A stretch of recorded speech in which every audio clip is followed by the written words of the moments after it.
Ang mga lungsod na tanggulan, ika-20 kabanata.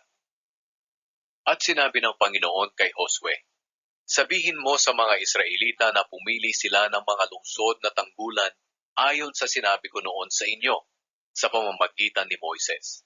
Ang taong nakapatay ng hindi sinasadya ay maaaring makakatakas roon at makapagtago mula sa mga taong gustong gumanti sa kanya.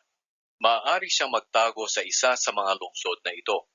Haharap siya sa tagapamahala na naroon sa pintuan ng lungsod at magpapaliwanag tungkol sa nangyari. Pagkatapos papapasukin siya at doon patitirahin. Kung hahabulin siya roon ng gustong gumanti sa kanya, hindi siya ibibigay ng mga naninirahan doon. Kakampihan nila siya dahil hindi niya sinadya ang pagpatay sa kanyang kapwa at napatay niya ito hindi dahil sa kanyang galit. Mananatili siya sa lungsod na iyon hanggang madinig ang kaso niya sa harapan ng kapulungan at hanggang hindi pa namamatay ang punong pari na naglilingkod ng panahong iyon. Pagkatapos makakauwi na siya sa kanila.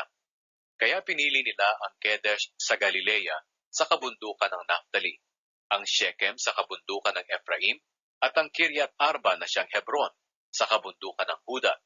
Sa silangan ng ilog ng Jordan at ng Jericho, pinili nila ang Bezer sa disyerto sa talampas na sakop ng lahi ni Ruben, ang Ramot sa Gilead na sakop ng lahi ni Gad, at ang Golan sa Bashan na sakop ng lahi ni Manase.